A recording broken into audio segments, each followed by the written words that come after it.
I traveled halfway around the world to see the actual birthplace of Jesus. But you know what surprised me the most? It wasn't half as spiritual as seeing a bunch of poor kids in Belize meet Santa. Stick with me, because by the end of this video, you might see why Christmas without Jesus still matters. Welcome to Around the World of Faith, a space for the spiritually curious. Let's talk about Christmas without Jesus. But let's start with Santa Claus. When you travel around the world, you see Christmas trees everywhere, you hear Christmas music, and you definitely see Santa. My kids became familiar with Santa Claus in the United States, but they've seen Santa in Cyprus, Santa in Egypt, Santa in India, and a drunken Santa in a Korean convenience store. Reminded me of my childhood in Texas. That's me and my sister with our dad Leonard dressed as Santa. Then there's Santa in Thailand, Santa underwater. Even the panda has made its way into Christmas in Asia. Santa has become quite a worldwide Christmas attraction. But where is Jesus? Listen, I want to be clear about something. I love so much of what Jesus taught. Mercy, kindness, standing with the overlooked. I don't believe Jesus is God, at least not in the literal sense, but I do believe his message changed the world, and I carry that with me, even now.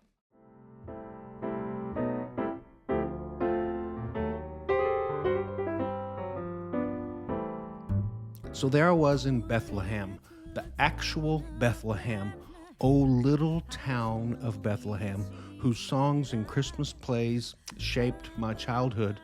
But before you ever get to the actual church, you meet the real place, the real people. A road sign points toward the Church of the Nativity, just like it would to any other landmark. On a corner is Banksy's graffiti beside a sign, "Welcome to Palestine, welcome to Bethlehem." It hits you that this is not a museum. It's a living city with its own wounds, humor, pride, and history.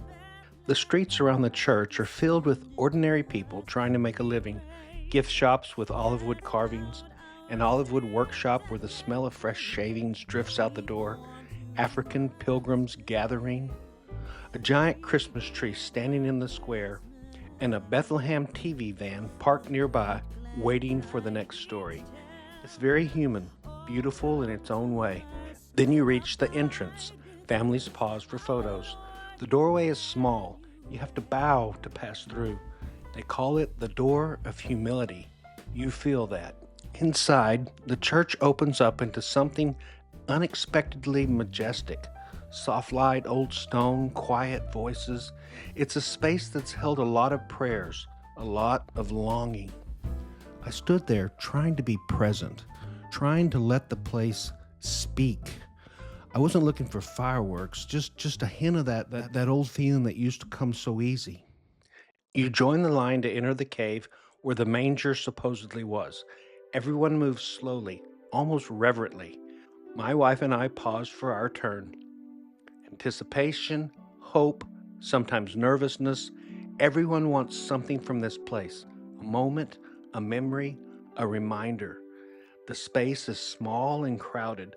The star on the floor marks the spot. People touch it, lean their heads toward it, whisper things I'll never know.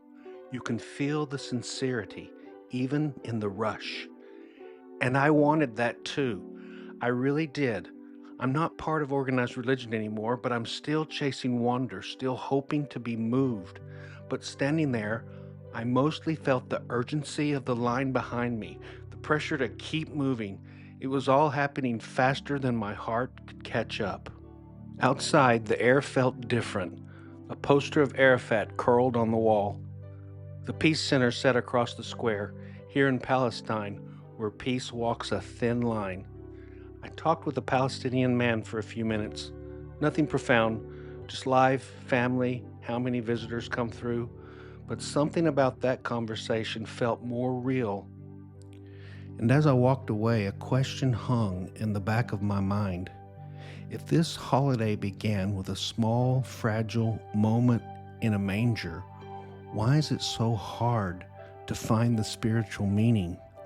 Why did the most human moment happen outside the church and not in it.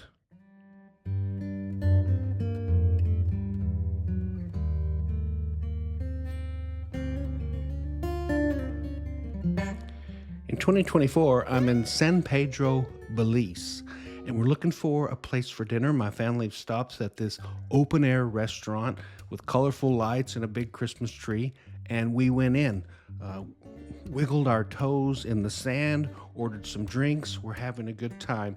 Tired, sunburned, but happy and ready for a big dinner. My daughter ordered a margarita and had a beer bottle sticking out of it. My wife got her steak, and it was as big as my suitcase, and we laughed and enjoyed ourselves. And then the kids started gathering outside. They weren't coming in.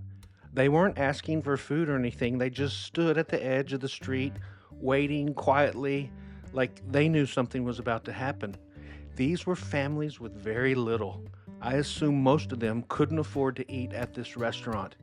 And yes, Belize is a majority Christian country, but what I saw next wasn't about doctrine or church or tradition. A man in a Santa suit walked in, just a man in a red suit and flip-flops who looked like he was having as much fun as the kids, but he had gifts, real gifts, bikes, basketball shoes, things a kid might dream of but never expect. And the room shifted.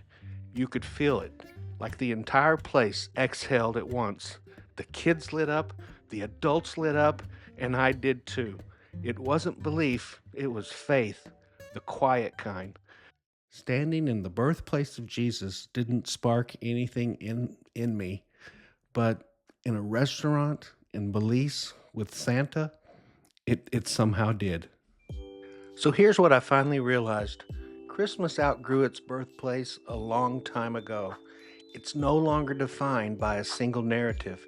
If so, it wouldn't show up in Bali and Belize and Egypt and Korea, handing out gifts to children who've never heard a nativity story. Christmas belongs to us, to human beings who keep showing up year after year, trying to make a little light in the darkness, to create joy where it seems impossible, to remember each other even when belief systems crumble. So maybe the point of Christmas was never to prove something about God, it was to prove something about us.